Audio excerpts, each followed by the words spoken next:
right, guys. So, our next story this evening comes from the Huffington Post. You know, that trusted publication on the intranets.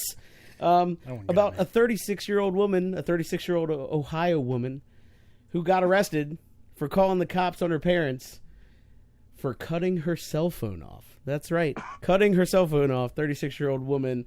I believe her name is Seloni something Indian. I don't know. She's an Indian lady.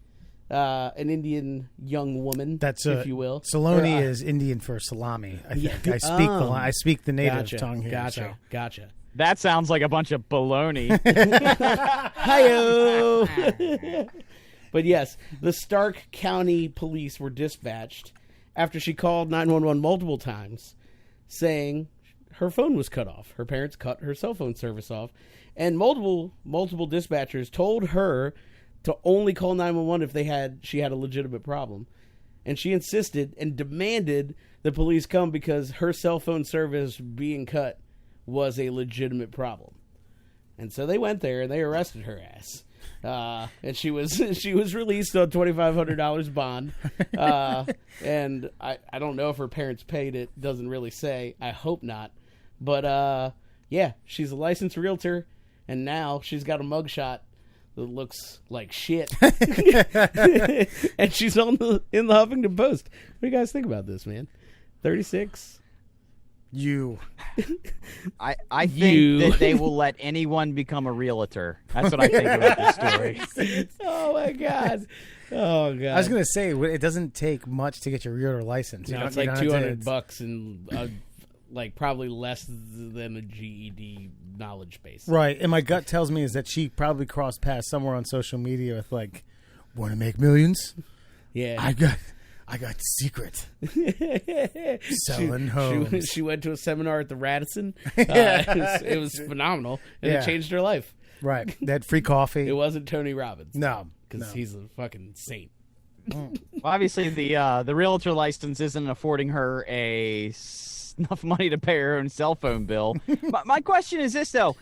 Do you guys remember them teaching you 911? I'm just thinking if they even actually explain to people, because we all know 911, you call 911 for the police.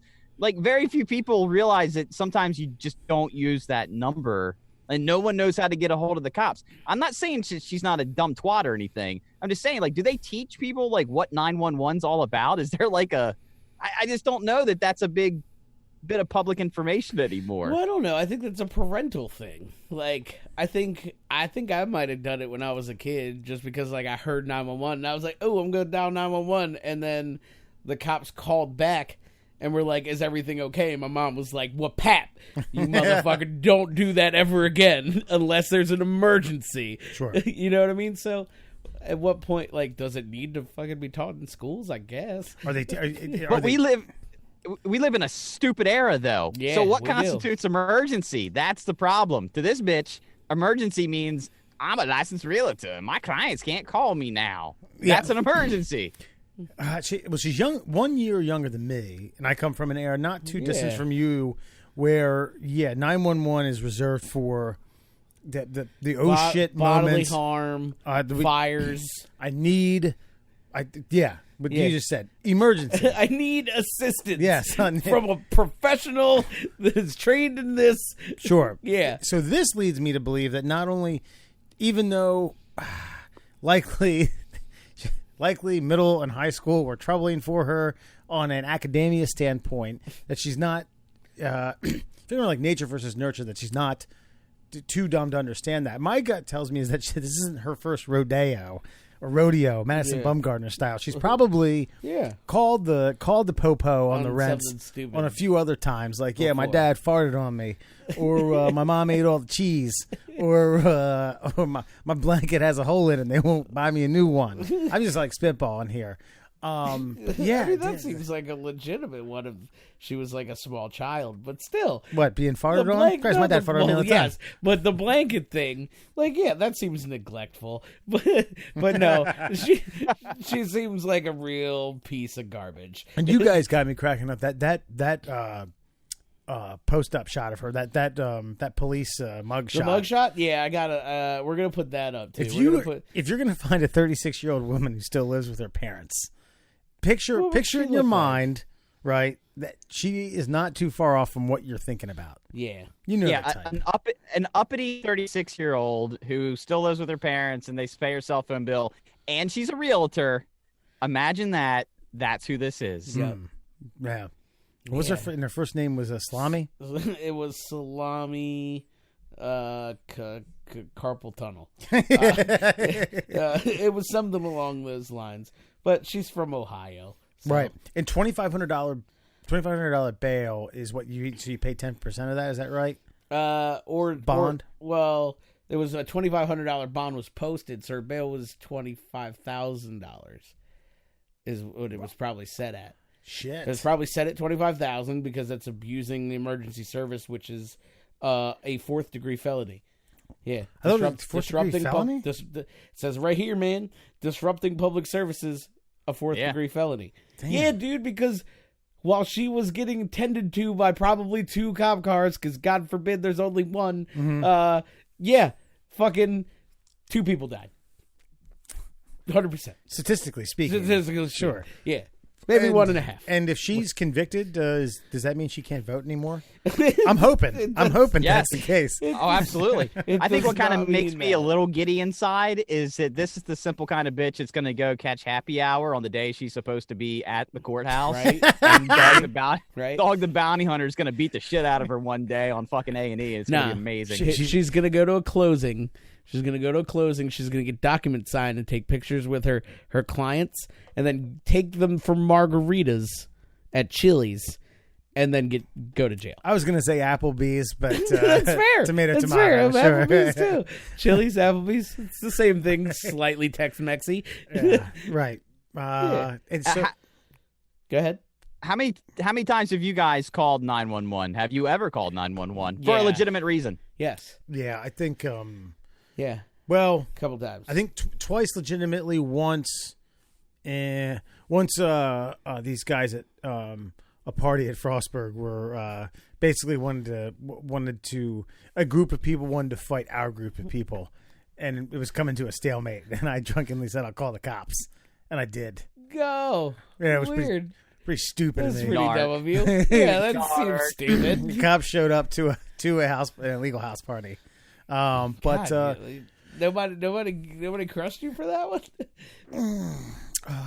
Did you? This is the first time he's spoken it out loud. yeah, I got slain for that one a little bit. Yeah, No, so when I was a kid, later after I fucked with it, and my mother was like, "Don't do that unless it's an emergency." I did call when I was little again because my mother was choking on a fish bone because we're Latinos and we like to eat whole fish instead of just getting them fucking filleted like normal people. pull like an Elmer Fudd. Like, Yep. Right? She got all those little, like, Ribs. hairline bones stuck in her throat. So I called the ambulance for that one. She's fine, by the way. Yeah. And then the second time was at my mother's house. I was still living at my mother's house, and my grandmother was staying with us, my dad's mom, who used to like come back and forth from Nicaragua. Yeah. She would compile things to take home. So she'd take like clothes and stuff and she'd sell them off. She had like a little like flea market style business. So anyway, long story short, she used to use a space heater, plopped one of those boxes on that space heater cord, and lit the entire fucking third floor on fire almost. It destroyed that room. Like she wasn't even home. She was fine. And then the room that used to be mine when I was like a teenager upstairs, that one like had pretty much a whole wall redone because everything was warped like from the heat. Like they recarpeted 2 floors of my parents' house. Yeah. Like re-drywalled everything. Like it was insane. What they shit? got new beds. Like because there was smoke damage into the basement. Yeah. And it was contained upstairs, but yeah, Damn. It was insane. So we were like, we were out of the house for a while. We lived in a rental for like almost 6 months. What's shit in Spanish? Mierda. That's what I want to say. Yeah. Dude. Yeah, it was Shit. wild, bro. That was some crazy. That's a little vowel-y. That's a little too much. Like shit. Like I just feel like I'm working too much for that one. There's so many. Like you keep in mind, I mean, I say it very Caucasian-y. I don't have a great Latin accent. Okay. You know, I was born here. Wait, there's no. Was that racist in some way? Very Yes. Caucasian-y? I think so. Yeah, it doesn't count. It's fine.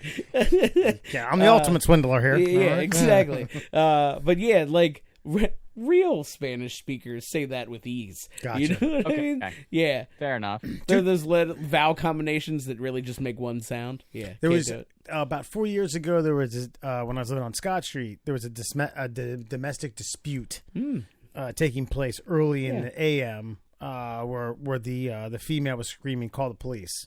So I did, and it had dispersed by the time. It didn't take very long. Yeah. Cops showed up, and I went out and said, "This is what I saw." And then guy, it was an elderly VA patient. I don't know if he escaped from the Veterans Hospital.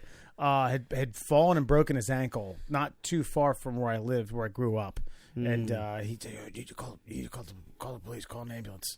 So I ran home and did a good civic duty. Were you a wee child? I was about 10, 11. Okay. Yeah. No one was home. I actually called my parents before I called the police. You were like, "Hey, should I call the ambulance for this weirdo?" Hey, mom, I think this guy is really hurt. I want him to call the ambulance. Can I do it? Please. That's how paranoid I was about calling 911. She was like, "No, No. Yeah, don't do it. That's a trap." Because I've called probably. I'm not exaggerating. I think I've called at least a dozen times in my life. Holy too. shit, bro! Yeah, I think. No, I'm like Mr. Magoo with 20/20 vision. Like bad shit's happening around me, and I see it, unfortunately. And like just several accidents, I've called for that. But the last two times, I've called twice in the last 2 years. One of them, some guy walking down the mean streets of Elkton was ODing like a motherfucker, just fucking convulsing. The only reason I called too, I would have ignored him because he's a junkie, but he was actually like not passed out, but he was convulsing in front of the mailbox I was trying to deliver mail to. So I couldn't pull up to put the mail in the box. So I was like, fuck, all right, I'm going to call. No, he was like, you know the YouTube videos of like the Baltimore zombies that are like just flailing around, their arms like they're going to dislocate like a shoulder. He was doing that on the ground, man. Oof. And it was like a comedy routine with me and the 911 operator, though. I had her cracking the fuck up trying to describe this guy. And then the last time there was some, I was driving by, and it was in a parking lot. It was actually at the Big Elk Mall, and the mulch was on fire. And I had gotten out, and I tried to stomp the fire out, and that just like made the flames go higher. And so I called 911, and talked to them. I'm waiting. I'm sitting by the fire. I'm waiting. I shit you not. There's a fucking like Econoline van of all these like Catholics that are on some kind of church trip. And the priest gets out, and he's got like an armful of all the half-drank bottles of water. And he comes out and he starts pouring it real nice and slow over the fire. And the fire's going out. And I can hear the fire engine barreling down the road. And finally I start like yelling at this priest. I'm like, no, don't put it out. Stop. What are you doing? It's all good. So all the holy water is diminishing the flames of hell. And then when the fire truck gets there, there's no fire. And I have to explain what has happened and why I'm the asshole that bothered them on a Sunday afternoon. Damn. That's a good story. Damn. I'm going to write that in a book. Yeah, mulch is tricky. I would have called on that too. No, it was when I slammed like this big plastic tub that we used like for mail. As soon as I slammed it down, it was like somebody just dumped lighter fluid on a charcoal grill. Whoosh! Like burned half my eyebrows off. And I'm like, okay, we're justified. Let's dial 911. Let's call him up. And then the holy man comes out and praise the flame away. See, it's funny. So you mentioned that, and I have a story where I didn't call 911, but mulch was on fire in my buddy's neighborhood back when I was in high school, and there was a girl who lived up the street who was friends with us, and we had just like walked her home, and we're walking back, and this giant pile of mulch was definitely smoking. We were like, that seems tricky. And she was like a volunteer firefighter, so we called her and we're like, hey, this is a problem. And she was like, nah, it's fucking fine. Let it go. And we were like, well, fuck it. We were a little drunk. We were like, I don't know, 17, 18 years old. So we were like, we're not going to call. She was right. Turned out she was fine. So I guess she was a decent volunteer firefighter. Or that could have lit a blaze and, something could have happened. Maybe she's just looking out for your well-being. Maybe she was just like, why don't you just get the fuck out of there with your drunk ass? Don't touch that.